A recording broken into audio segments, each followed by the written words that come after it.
L'actualité de ces dernières semaines est chargée. J'imagine qu'elle vous a inspiré vous aussi, Guy? Non, pas du tout. Pas du tout. L'actualité politique? L'actualité, ben oui, attendez, c'est quand même non, mais parce votre... que là, je tourne un film, parce que moi, je ne suis pas contenu dans ma... Moi, je suis un peu comme Valérie Lemercier. Il y a des moments où je suis immergé dans autre chose.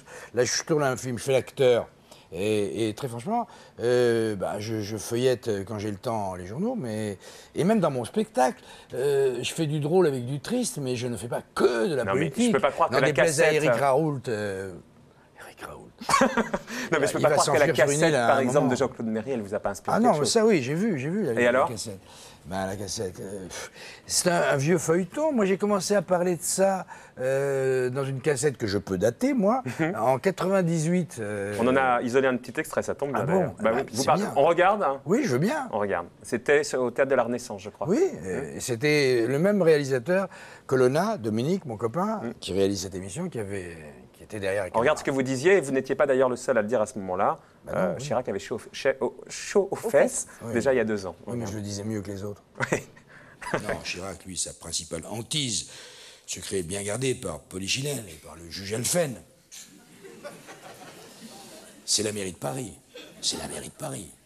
C'est la mairie de Paris. Chirac, sa hantise, c'est la mairie de Paris. Il faut répéter les choses. C'est comme dans la pub, il faut que ça rentre bien dans... C'est la mairie de Paris. De Chirac, la hantise, c'est la mairie de Paris. La mairie de Paris est la hantise de Chirac. Et je vous pose la question, ce serait quoi la hantise de Chirac? C'est la mairie de Paris. C'est la mairie de Paris. Ils ont tous tapé dans la caisse, que je vous dise. Il ne pourra pas se cacher longtemps derrière ce nain de Tibéri, forcément, grand couillon. Il dépasse, on voit que lui. Quelle dérision, tout ça. Et je ne m'attarderai pas non plus sur la Russie de ces jours-ci, avec l'eau de viande sous la variée qui s'incruste, là.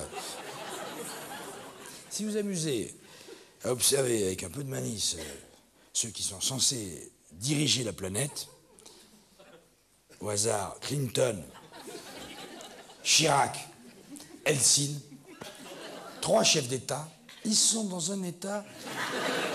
Il y a très longtemps. Guy? Ah, voilà, etc. etc. Et alors ça se renouvelle. Ça se renouvelle. Une revue de presse, moi je ne suis pas sur scène en ce moment.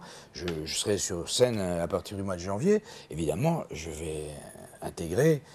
la suite du feuilleton. En ce moment, la seule chose que je fasse dans ce domaine-là, c'est de... Je travaille de façon très artisanale, hein. Je n'ai pas des hommes de couleur autour de moi, je n'ai pas de nègres. Ouais. Et donc, vous découpez? Je découpe. C'est un peu comme nous. Et puis je garde. Et puis on verra ce que j'en ferai. J'imagine que vous avez découpé quand même des petits articles sur les accords de Matignon, parce que la Corse... Oui, parce que, bon, il se trouve que j'aime bien la Corse, parce que... Vous avez une maison en Corse, ça, voilà, pour personne. Oui, c'est mon Algérie de rechange. Donc voilà, je peux pas être viré de partout. Donc j'aime bien la Corse, j'aime bien les Corses. J'aime pas tous les Corses. Il y a des Corses... il y a des têtes de cons, comme partout, mais eux, ils ont la politesse de se mettre des cagoules, là-bas, quand ils sont... Donc, ce qui s'est passé cet été, d'abord par Chevènement, puis par une partie de la presse, y compris parmi des gens que j'aime bien, c'est une véritable hystérie raciste. C'était les Corses. Les Corses étaient tous des terroristes, étaient tous des gens qui menaçaient la République. Exactement ce qui a été dit. Chevènement est devenu fou, il a pété les plombs, mais il y a longtemps qu'il a pété les plombs. Moi, je ne crois plus en la médecine militaire, ils l'ont raté au Val-de-Grâce. Mais c'est bon. pas lui.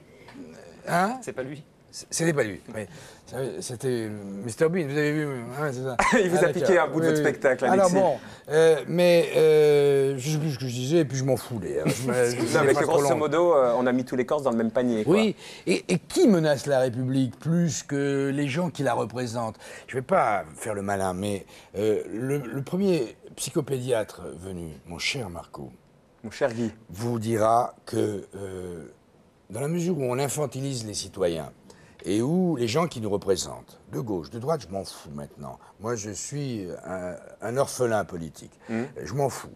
Le ciel est vide, de toute façon. Donc, quand on infantilise les enfants, il faut que les parents s'ils veulent que ces enfants les respectent, soient respectables. Comment voulez-vous qu'un Corse, justement, puisse se dire qu'il est un bandit parce qu'il veut parler corse, quand il voit tout ce qu'il voit à la télé, quand il voit tous les cols blancs, comme on dit, se comporter comme ils se comportent. Comment voulez-vous qu'un jeune des cités, qui sont si chers à Éric Raoult, parce qu'on aurait pu lui citer des... Vous y allez avec Éric Raoult? Non, mais parce que moi j'avais apporté des choses qu'il a dites, c'est une horreur, Éric Raoult.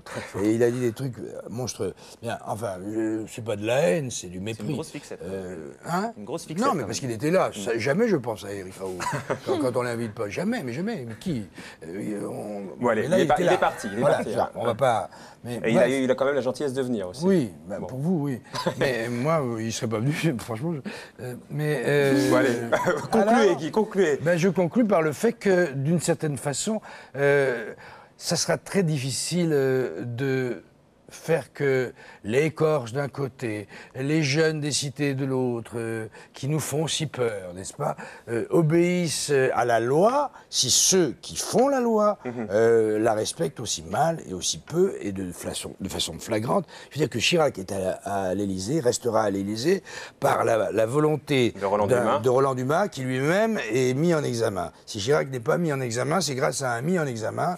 Donc, un de droite, un de gauche. Je m'y perds, moi. C'est très mauvais genre et ça fait ricaner le monde entier. On rit de la France. La suite sur scène au mois de janvier, Guy Bedos.